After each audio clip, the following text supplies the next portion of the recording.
history of this past century reflects the history of the Chicago Council on Global Affairs, of this city, and of the world. It's full of ups and downs, driven by vivid characters, enlivened by constant debate, from the Council's birth in 1922 as a worldly outpost in a provincial hotbed of isolationism, to its status today as a major institution in a leading global city. In the beginning, the Council fostered dialogue on American participation in World War II, and after, over the nation's new dominant role in the world. As a forum, it was shaped by and shaped discourse on the Cold War, Vietnam, 9/11, and a return to calls for considering America first.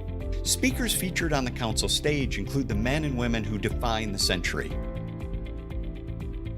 As it evolved into a think tank, the Council expanded its focus and now leads in examining trends in public opinion on global issues, advancing policy solutions for global food security, and elevating the role of global cities in world affairs.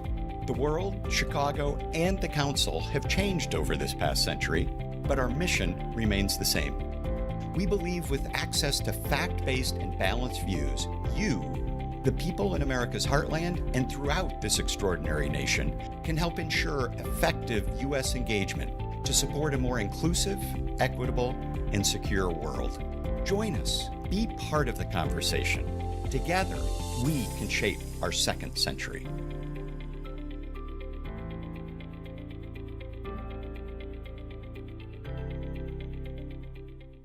Hello and welcome. I'm Dalder, President of the Chicago Council on Global Affairs. Tonight, we begin a months-long celebration to mark the Council's centennial anniversary early in 2022. Over the next few months, we will have an opportunity to look back at our history over these past 100 years. The history of our engagement in the world seen through the lens of one of the oldest public affairs institutions in the United States.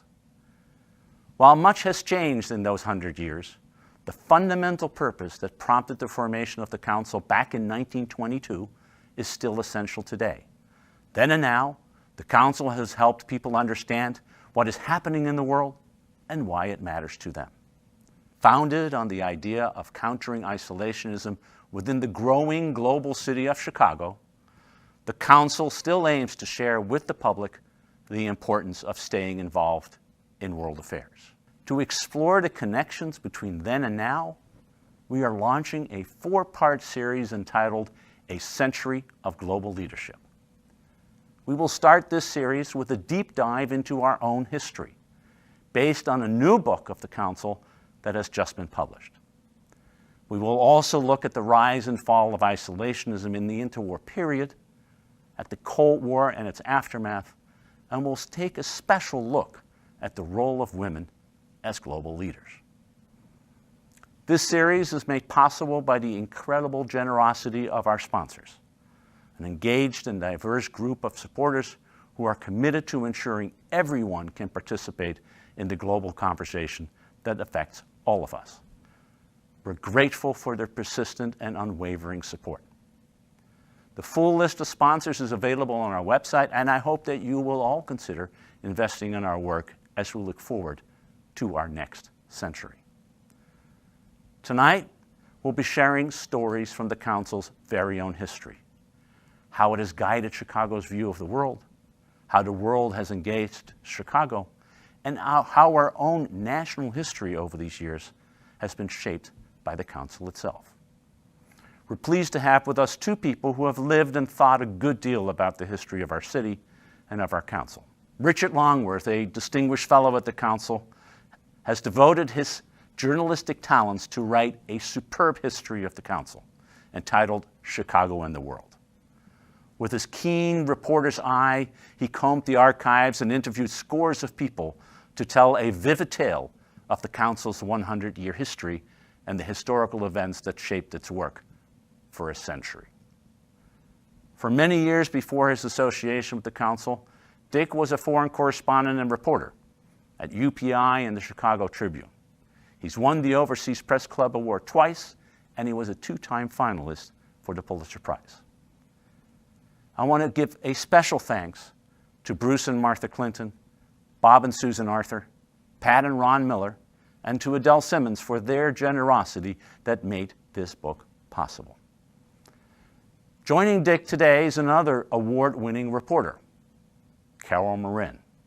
Carol was the political editor at NBC5 News in Chicago, as well as a regular contributor on WTTW's Chicago Tonight. She also worked for CBS's 60 Minutes, and most recently, she's been the director of DePaul's Center for Journalism Integrity and Excellence. Thank you all again for joining us and supporting our mission. And with that, I'll hand the reins over to Carol, our moderator for this evening. Dick Longworth, it is an honor and a privilege to be with you tonight. And Carol, it's a special privilege to be with you. Your council family. Your father-in-law, Clifton Nutley, was executive director of the council back in the 30s and early 40s, had a lot to do with shaping the council as it grew over those years. I know, and that so makes welcome it... home. And thank you. Thank you very much. So I've read a few histories of organizations in my day. Many of them are not readable. This one really is. Well, thank you. It is lively and it's interesting. And let me just start with this. In 1922, what was the abiding reason for the council to form?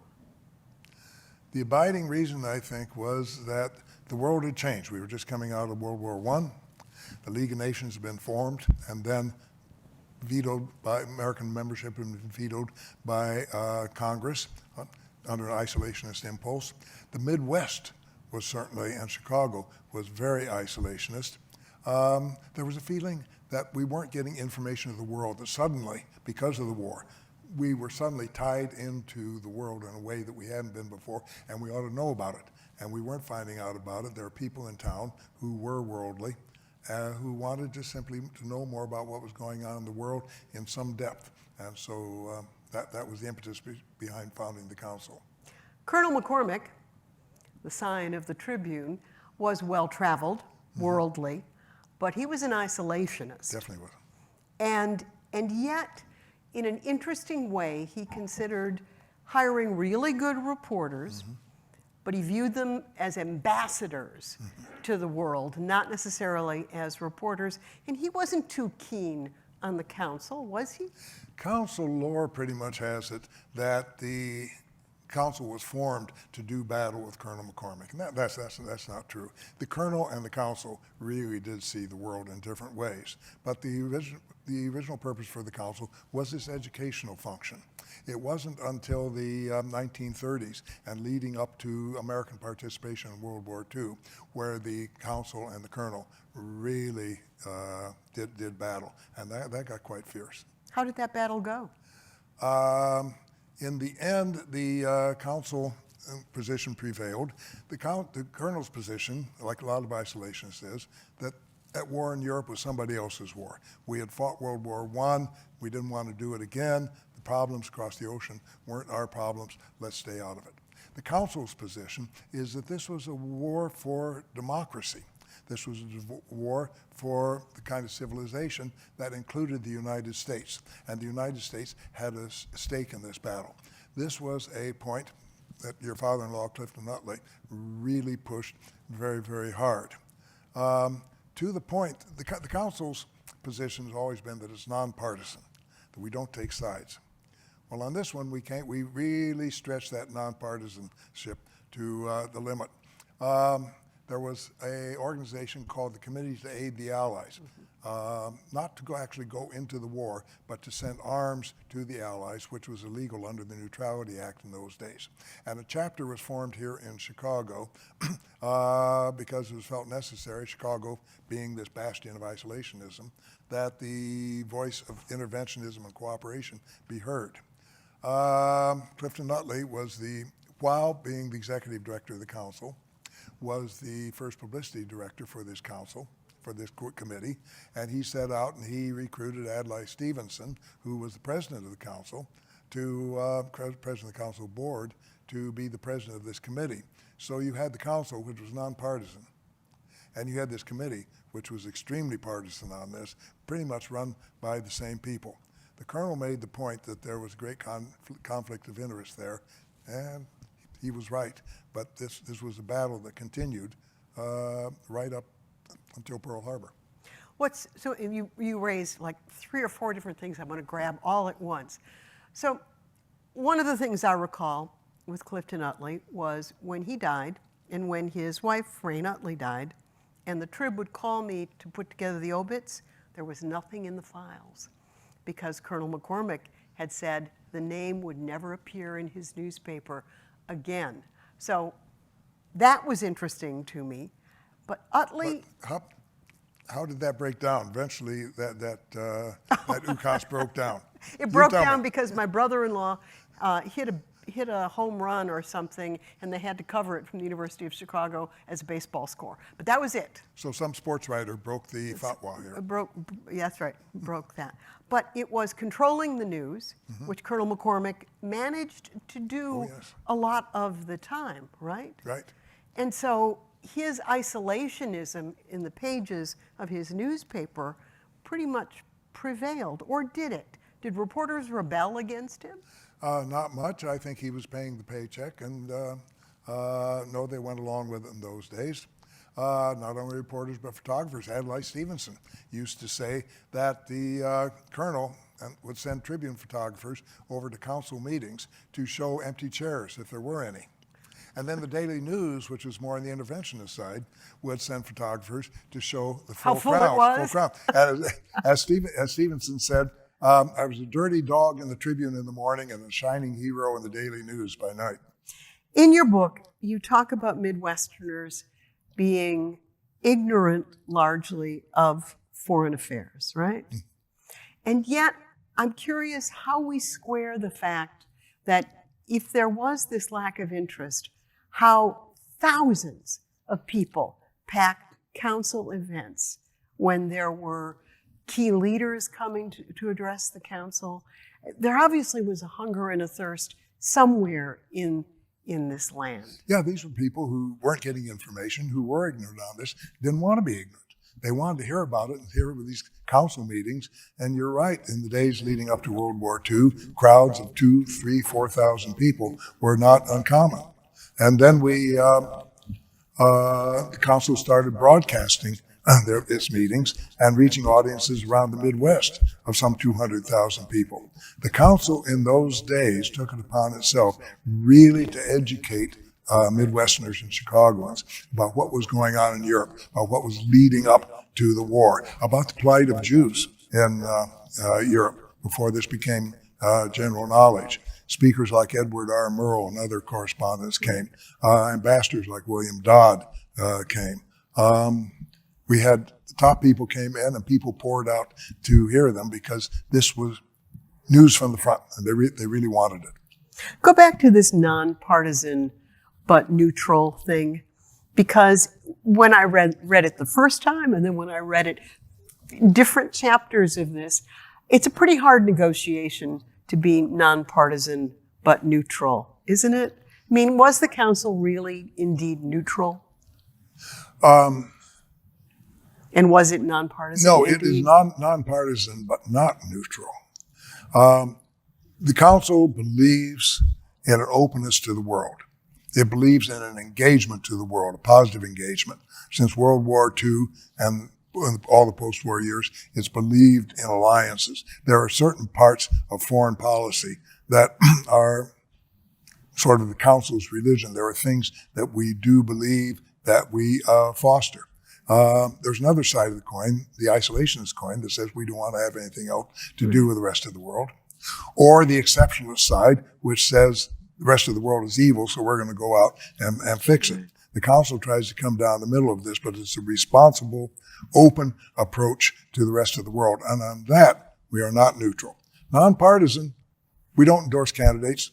We don't say to senators, you ought to vote for this bill or that.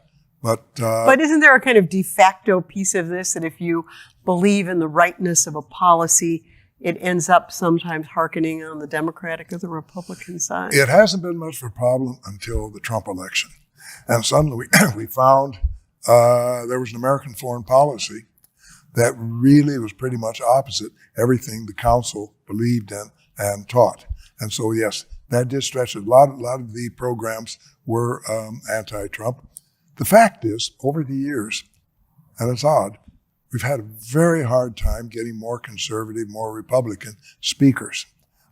Democrats and liberals are much more willing to speak to the council, to the point that the council for years had this reputation, even though it's something of an elite organization in Chicago, it had this reputation of being a leftist organization. We were even investigated by the Red Squad of the Chicago cops back in those days and ended up with our own dossier, right along next to other subversives like Planned Parenthood or the United Methodist Church. Have you read your dossier? You talk about Adlai Stevenson, and one of the interesting stories you tell in the book is how he lamented that in the early days, the council was being reported upon on the society pages, not on the news pages. Will you tell that story? This goes back to something that dates to the council's early days. The role of women in the council has always been very important. The two founders of the council were Susan Hibbard and her brother-in-law, William B. Hale. And the first meeting in February of 1922 was 23 people, 12 women, 11 men. Susan Hibbard was the first vice president of the council. Women have always been very active in the council.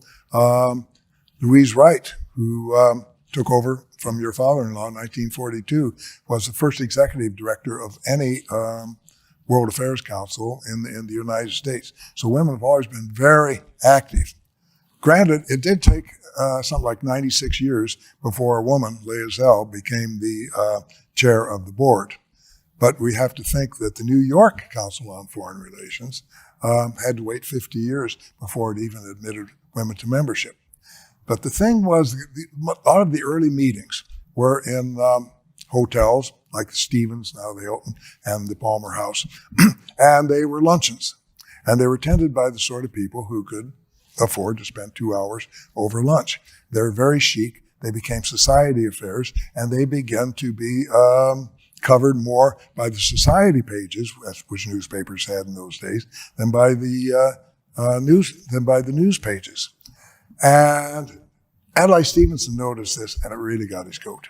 And in a couple of speeches, he said that he wished the newspapers would treat the council meetings like the news events they were, rather than society events. And in a bit, he got a rather snippy letter back from a society writer at the Daily News named Mary Welsh, who said, "What are you complaining about? We're giving you this publicity, and this enables you to get more people out. You're biting the hand that feeds you." And I found her letter, and Stevenson had scrawled across the top. He said, "This is the worst crock yet." But he wrote back a much more diplomatic letter. And there's no sign that Mary Welsh ever responded, but we know from her own memoirs that she herself was getting sick and tired of society news and plotting the rest of her career, which led to her becoming a foreign correspondent and eventually the fourth and final wife of Ernest Hemingway. You say women were very important to the council, and yet when you talk about Louise Leonard Wright, you also say she got a very condescending welcome as the executive director in 1942. Her hat from Paris was remarked upon, not her foreign policy chops. This was the attitude back in those days. It's women have never had it easy, but the condescension is absolutely the right word. She was treated more as the wife of Professor Quincy Wright down at the University of Chicago than as the scholar and activist that she was in her own right. How good was the council about incorporating Jews into its membership? Very good. I think right from the start. In the 30s, two of the presidents, Walter Lichtenstein and Meyer Kistenbaum, were Jewish. And there's always been Jewish members. One of the first speakers to the council, I might mention, was W.E.B. Du Bois. This is not to say that there's been a big black membership of the council over the years, but the council has been open. A lot of the early speakers were women also, but there were any number of Jewish members, and the attention was paid. We make you hear now that we didn't know until after World War II just what the plight of Jews in Europe was. Well, we had all sorts of programs on that back in the 30s, saying that the Nazis were rounding up the Jews. Walter Lichtenstein, who not only is Jewish but German-born Jew, insisted that all points of view be heard. This gets back to what you were talking about, the nonpartisanship or the neutrality. He insisted that all points of view be heard, including apologists for the Japanese and a couple of out-and-out Nazis who came here and gave absolutely shocking speeches that nearly caused riots. But the council believed in having all points of view. Speakers arguing the America First or the isolationist point of view appeared on the council stage. One former president of the council, Clay Judson, was very active in America First. So this argument really split everything, including the council, down the middle. So when it comes to the council, is it a fair criticism or observation that it was largely Eurocentric for too long? I think so, and this, most of the people who formed the council were of European heritage. They've traveled to Europe. There was less knowledge of Asia. We had leading speakers on Asia, including Pearl Buck and other speakers coming in, but the emphasis was on Europe, and certainly when the Cold War began, that continued.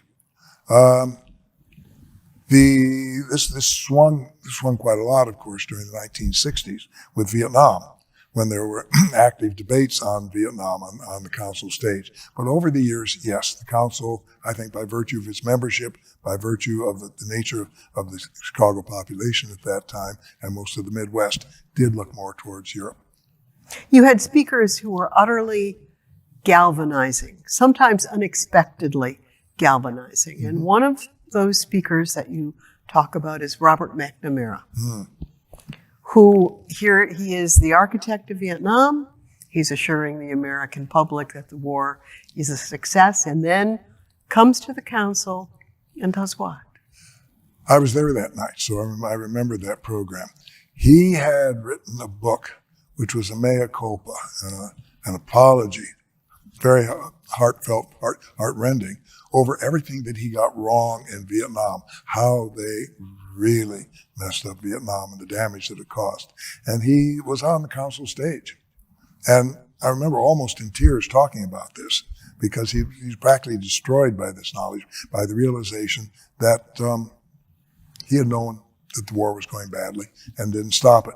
But then he gave a number of maxims to keep out of this. I wish I could remember. There were 11 of them. I wish I could remember them. But it was things like a simple ignorance of the nature of the enemy, of the Viet Cong. A failure to realize the power of nationalism. The thought that this would lead to dominoes toppling other governments there. Just the fact that the administrative branch, the executive branch of the American government is not geared to fight that sort of a war. A number of these things, which were, in retrospect, of course, but very wise and very apropos. And I remember thinking later that if we had written down McNamara's maxims and tacked them on the wall of every decision maker in Washington, we might not have gotten into Afghanistan, or certainly would not have gotten into Iraq the way we did. McNamara, in the end on this, after a lifetime of being wrong, was right on this, but we didn't pay any attention. And that moment on the stage, I mean, it must have been not just what he said, but how he said what he said that is powerful in ways that I think the council achieves something that very few forums are able to achieve, which is that sense of a policy gone wrong and a policy leader realizing it too late. The council has this unique status. Most the think tanks on the East Coast, Brookings, New York Council, those are really elite organization, members only. There's another organization called the Foreign Policy Association in New York, which is open to the public and puts on public programs. The council does both. We're both a think tank and this public forum. But the council is a place where people, when they come to stand on stage or talk to people, they're not talking to other foreign policy experts. They're not talking about what went wrong in this policy or that policy. They're talking to the public, to the people who literally had to pay for this. And there's an immediacy there and an intimacy that you don't get sitting around a hollow table in Washington. When we look at 9/11, an anniversary we just observed, the 20th year, how did 9/11 end up reorganizing or repurposing or in some way affecting the council here? In a major way. Marshal Bhutan had just taken over as the council president, literally about 4 weeks before 9/11. And he was in Europe, actually, when 9/11 happened. It took him 3 days to get back, which he says gave him some time to think about what he wanted to do. And he came back and he said, for the next year, almost all of our program is going to be on this issue, not just 9/11, but what's going on in the Middle East. What is our foreign policy supposed to be? How do we respond to this? What is our role in other parts of the world besides Europe? And that was, I think, was a move of the council away from Europe.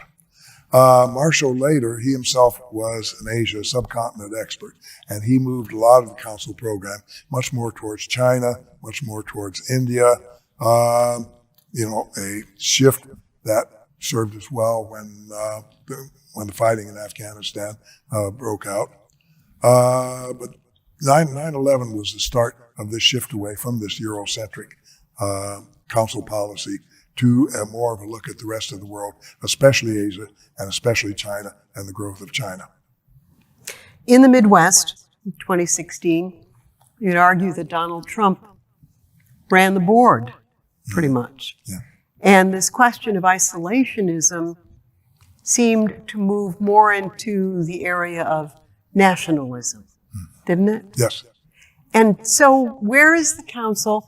The council that is nonpartisan but not neutral, where does the council center itself around that period of time?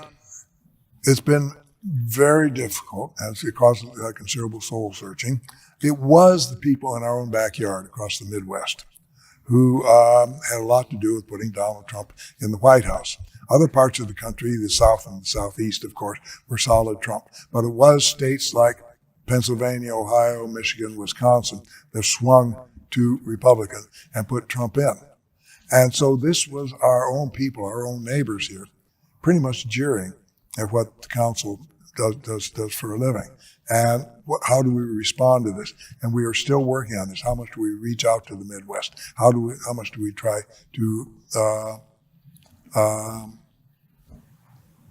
get the Midwest back into a solid international conversation?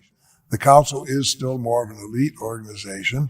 We're not going to go out and belly up to the bar with the boys in Youngstown. That's not what we do. But how can we get our voice out there? Because the mood in the Midwest is anti-immigrant, in which the council generally favors immigration. It's done a lot of work on immigration. To a lesser degree, the mood in the Midwest is anti-trade, though there still is a strong pro-trade thing. But the council believes in open trade. The mood in the Midwest is more of a nationalism. That means being against allies and alliances, the United States, America first, that sort of thing. Whereas the council believes in a collaborative, outward foreign policy, working with allies and friends in our own national interest. So the new mood here has it's been tricky, and it's caused the council to do a lot of thinking. When you say the council isn't going to belly up to the bar in Youngstown, we live right now in a moment of Black Lives Matter, great fissures in our cities.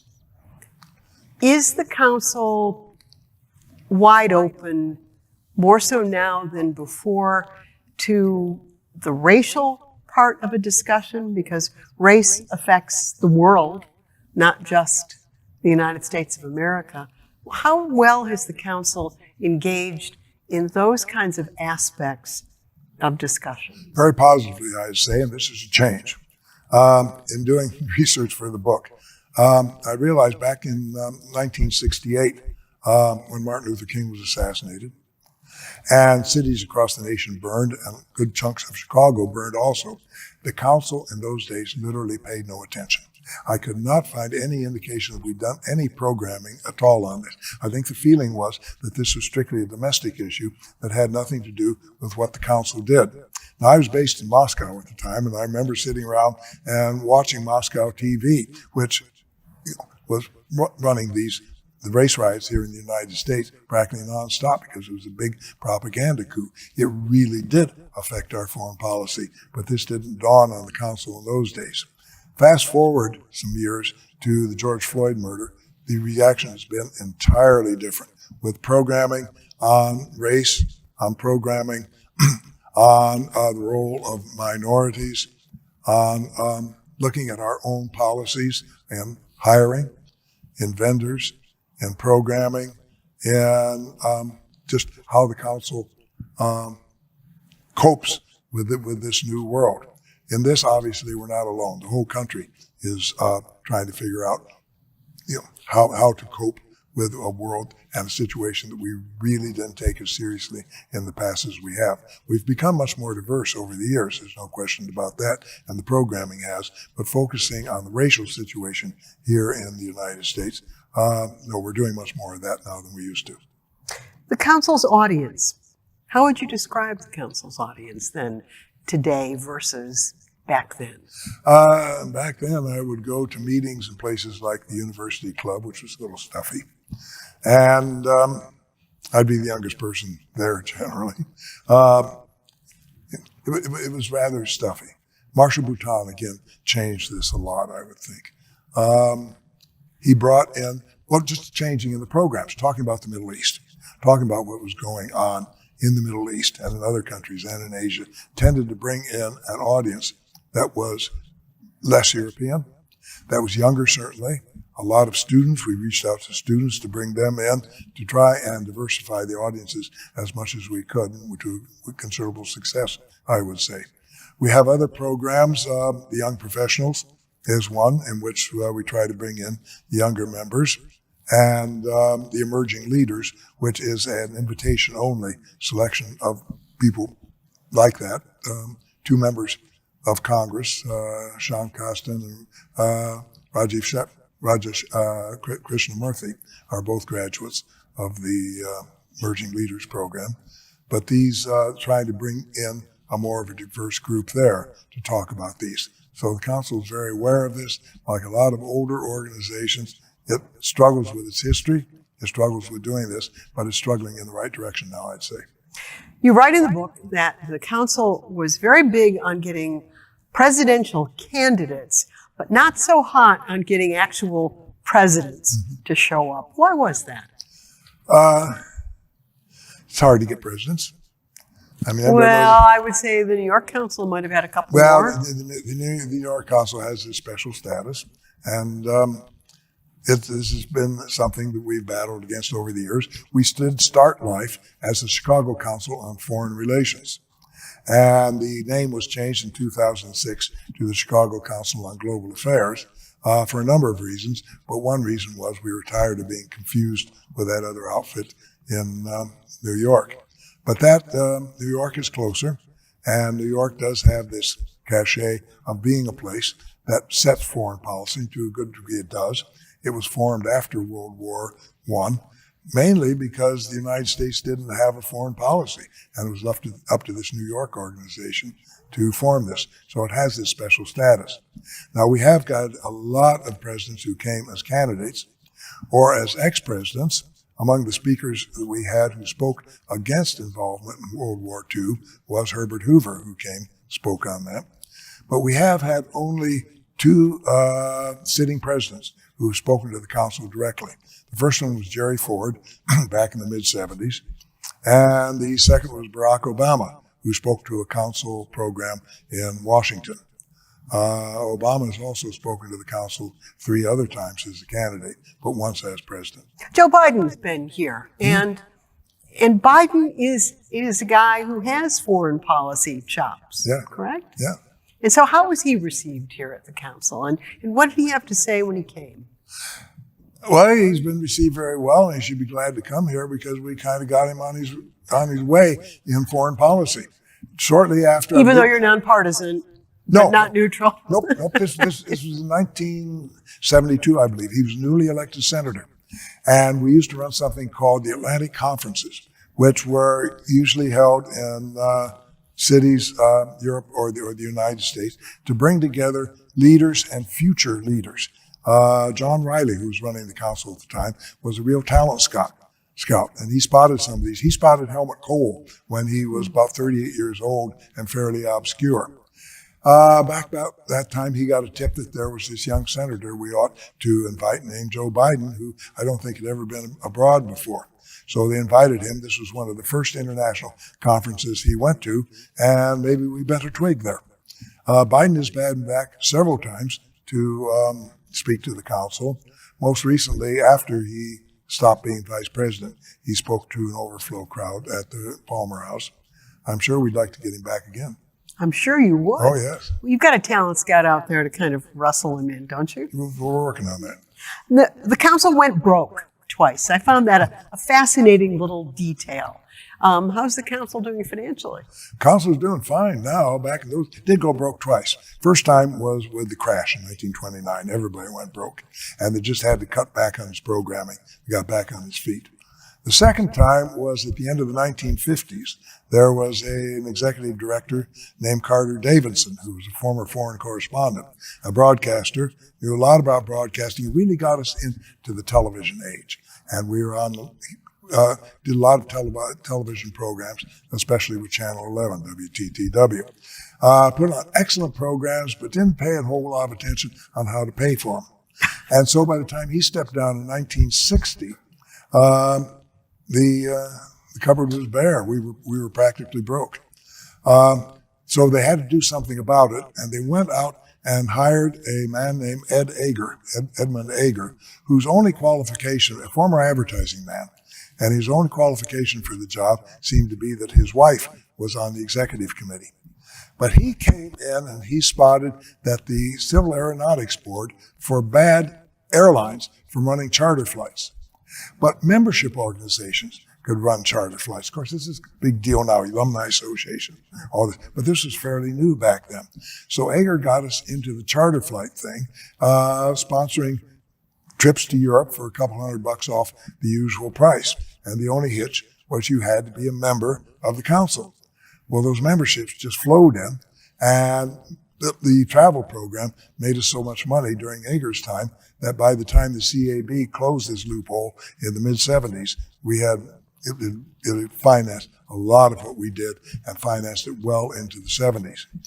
Since then, right now, the pandemic has hit our finances as it's hit everybody else. We've had no layoffs.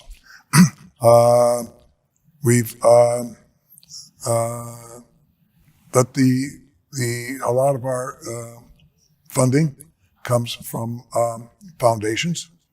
We usually charge for meetings. We haven't been able to do that recently. Meetings have been hard too. I mean, when you bring up the pandemic, the amazing bookends of the history of the council are the Spanish flu, right before 1922, and COVID-19 now. I mean, in a strange sort of symbiotic, synergistic way, we've dealt with pandemics in your inception and in your current centenary. That's a very weird coincidence, but there it is, yes. And it has changed. Council, like everything else, has been closed for 18 months. We would normally be doing this program for an audience. We don't do that. So what do you do instead? This has got us into the digital age in a big way. Fortunately, we have this new conference center here, named, I might mention, after Colonel McCormick, You think he's rolling over in his grave? Both he and a few generations of council leaders, I think. But this is due to a very generous donation from the McCormick Foundation. But with this has come a broadcasting studio that was here and brand new when the pandemic hit. So we have the facilities and we've used them to the hilt. I think we closed the office on Wednesday, and by Friday evening, we were putting on digital programs. And this has enabled us to reach a new audience. One thing it's enabled us to do is to reach nationally and internationally in a way that we weren't able to do before. It's also enabled us to get in good speakers. Before, if we wanted somebody from New York or London or Washington or something like that, we'd have to fly them here at some expense, and they would have to take a couple days out of their schedule just to be here. Now that's not necessary. To the miracle of the digital world. Absolutely, we can reach out and contact these people, and we have. This like so much of this changing with the diversity issue, with all this. This is stuff that's happened in the past couple of years that the council is working with now, and we will see. I wrote this history of the council. I didn't write the future of the council, but you can see this history being written now. Indeed you can. So, one last question before we go to questions from our audience. You were so thoroughgoing in all that you learned and all you knew about the council, but what is there in your book that until you began writing it, you just didn't know? Did anything surprise you in the course of this odyssey? I think the variety of the speakers, there's a lot of drama in there, like what went on in the 1930s. I found this fascinating. The variety of the speakers. What I really found interesting, the book it's partially a history of the council as an institution, and it's partially a history of foreign events as they were heard from the council stage. So we've got all these speakers, and I've read all the speeches from the past 100 years. And they're fascinating because these are arguments being made by men and women who felt strongly about some crisis of the day, but they had no idea how this was going to come out. We know now how this worked out, but it's the immediacy and the passion of these presentations that got to me, and I found that fascinating. Anybody who's going to read this book needs to read the Margaret Thatcher part, because I was utterly glued to that. But that's kind of a tease into others reading your book. Dick Longworth, thank you so much for this conversation. Now we're going to move the conversation out to our audience. And a couple of questions. Nigel is asking, what can the council learn from the past in terms of being nonpartisan at times of divisiveness? I think what it's learned is stick to your guns. If you follow the foreign policy of the day, if you go along with whatever the received wisdom of the day is, or the received lack of wisdom in this case, you're tampering with the character of the whole organization. The council was formed to bring in honest information, to provide clarity on foreign affairs, to let Chicagoans, very isolated in those days, realize that there's a great world out there and we have to deal with it in an intelligent way. And I think, that's what we've learned in recent years is that, no, you don't just go along with whatever the foreign policy happens to be at the moment. For 75 years after World War II, we would kind of do that because American policy in the world synced with what the council felt was right. Donald Trump and his administration was a wake-up call. Can you talk more, one of our guests asked, about the Vietnam era in Chicago and the council's place in those debates? The council had a lot of debates on that, and a lot of good speeches. One of them by your brother-in-law, Gary Cutley, who was Vietnam bureau chief at the time. It was interesting to see in the early 1960s, our first speeches, one of them by this Carter Davidson, who had been the former executive director, very much in favor of the war. Other people, Time magazine, we had a couple generals come in. The United States is winning, all is going fine. And then you see the tone changing. And the first time Gary Cutley spoke on this, and he spoke a couple times, first time, he was kind of hoping the United States would win, that it wasn't all that terrible, but you could see the doubt creeping in.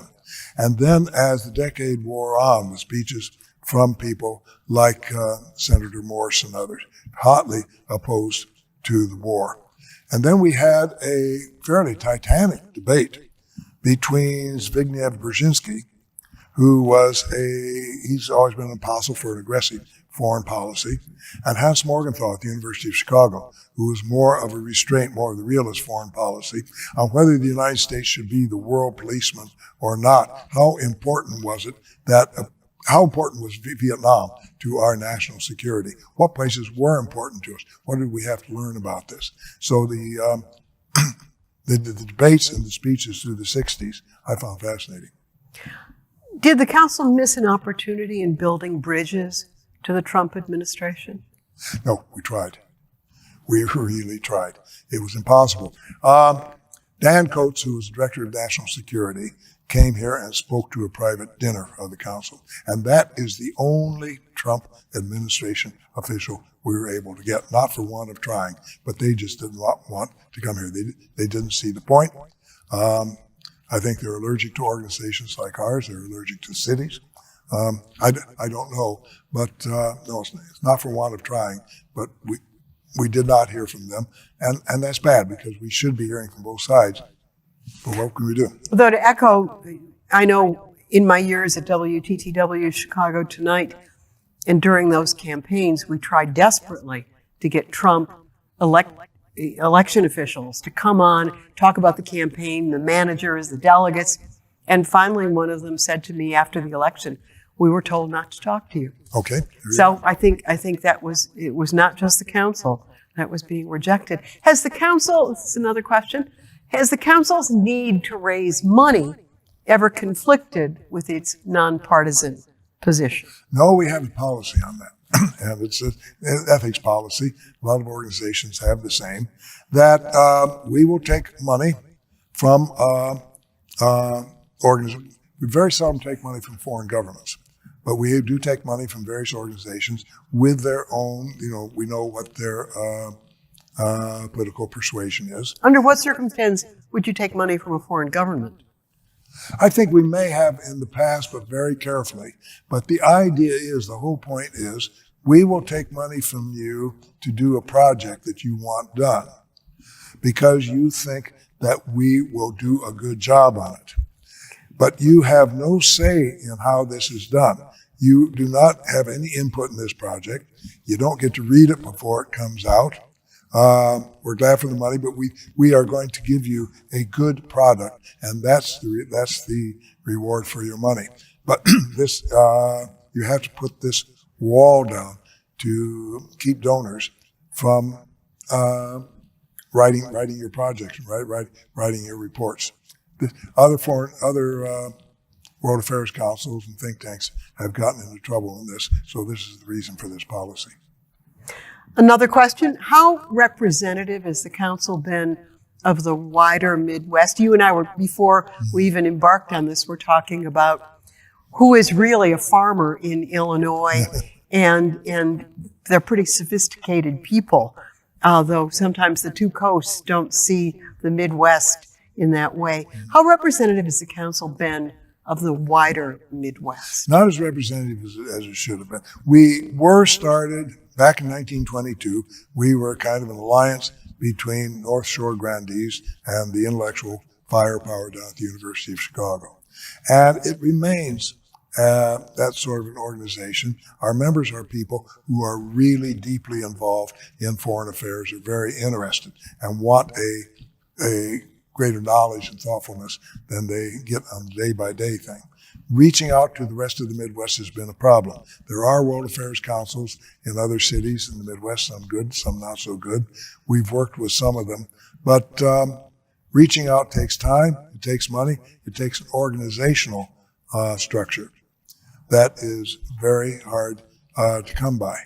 Reaching out to the rest of the city has been a question.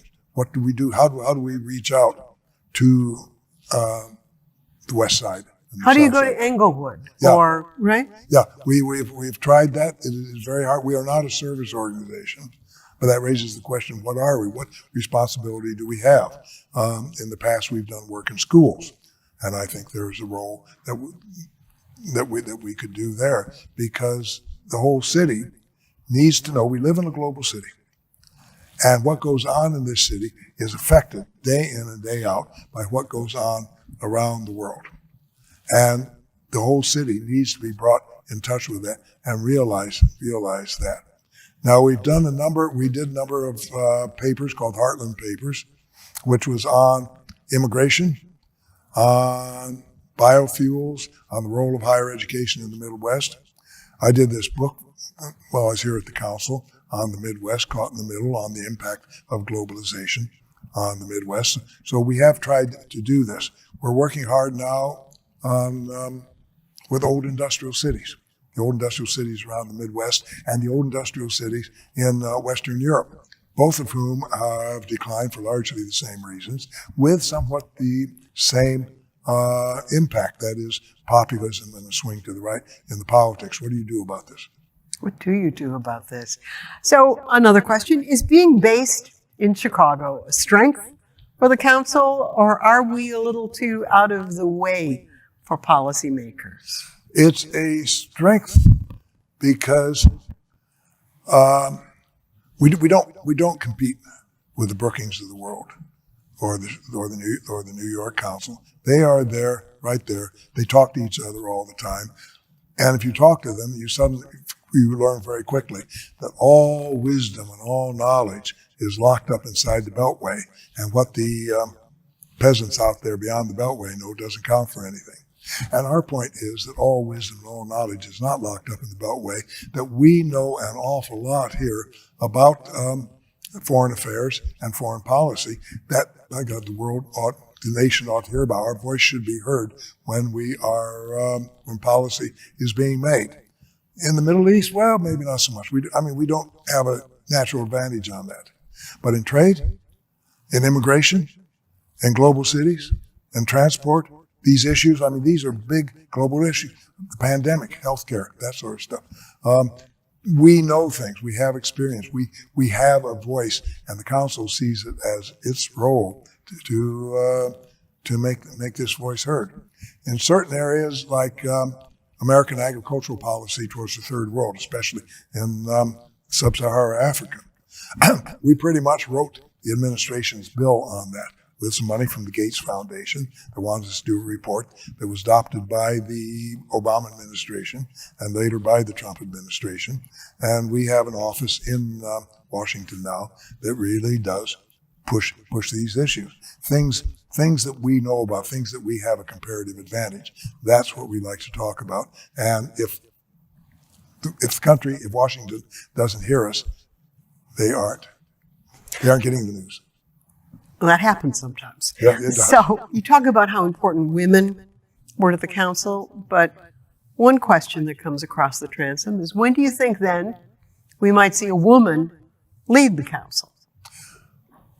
Well, you have to look back to 1942, when Louise Wright took over, and she led the council. Did she lead? I thought she was not the top person in the council. I thought she was the second person in the council. Is that incorrect? No, you have the board.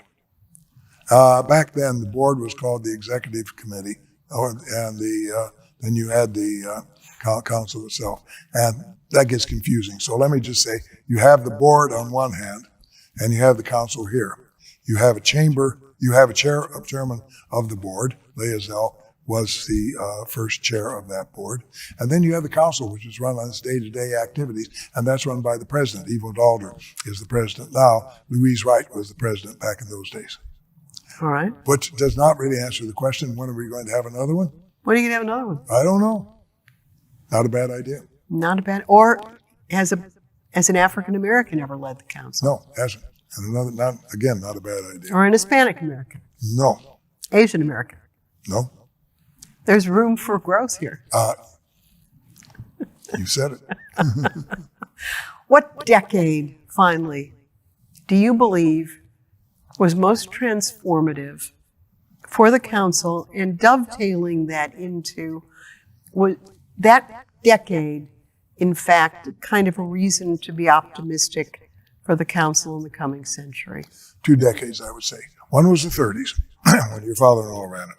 And this established the council in Chicago. It was the focus of this life and death debate. Do we go to war or don't we? And the council was really on the spear point of that.